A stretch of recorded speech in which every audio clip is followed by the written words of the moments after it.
She was an Olympic bronze medalist, yet she lived off free food and drinks in town for 12 years. When she saw the newest shoes in a boutique, she simply demanded them from the owner. At the mall, she would take anything she wanted. Even if a new cashier asked her to pay, the boss would immediately stop them. You tell him, Tony. Check the wall, son. Yeah, check the wall, son. Oh, you used to be way skinnier. All because she was the only celebrity in town.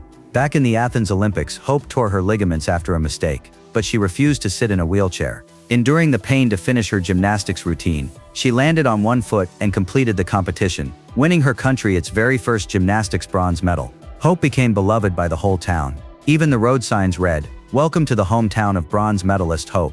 Every street had her reserved parking spot, but this glory also forced Hope to end her career at its peak. So she remained stuck in her past honor, wearing her competition tracksuit every day, wandering around the town eating and drinking for free. Her father couldn't bear to see her wasting her life. He arranged for her to coach at the local gymnastics club, if only she would agree. But Hope still refused to change her lifestyle. Her old injury had already healed, but she couldn't accept an ordinary life. Her father's nagging annoyed her, so she went to a dessert shop to relax. There she ran into Maggie, another gymnast. Excited to meet her idol, Maggie performed a backflip outside the shop, then eagerly greeted Hope as her fan. But Hope, feeling threatened by Maggie's talent, ignored her and drank her beverage with disdain. Driving home later, Hope unconsciously stopped by the gym and saw her former coach. The next day, however, she saw on the news that her coach had passed away. Hope looked sad, but in truth she was upset only about how she looked on TV. Her father, seeing her pain, tried to comfort her. No, I do not. I'm not fine. Hope it's okay. You can feel bad. There's nothing. It's all right. Stop treating me like I'm fucking 5!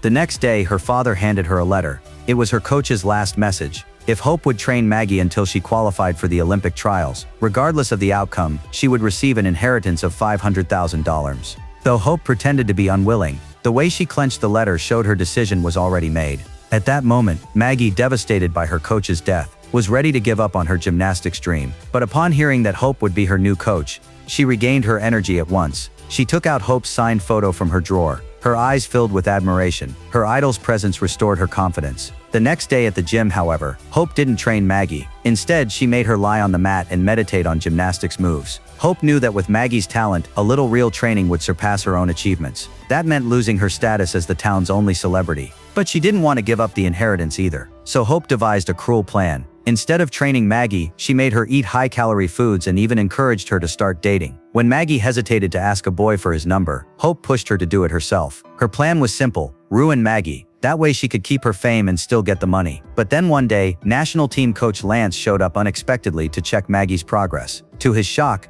Maggie had barely trained and had grown out of shape. During the test, she couldn't even touch the bars, let alone perform smoothly. Lance angrily accused Hope of wasting Maggie's talent. He went straight to Maggie's mother, hoping to take over her training himself. He didn't want to see such talent destroyed, but Hope took Maggie to stop them. In front of Maggie's mother, the two argued fiercely. In the end, they let Maggie decide for herself. Since Hope had been her idol for years, Maggie still chose her. Hope then promised in front of them that she would properly train Maggie. You know you don't have what it takes to coach her, right? You don't know. Never have. Really? We all know you're gonna fail her like you failed yourself. Not only will she kill it at the trials, she'll kill it in Toronto. We'll see.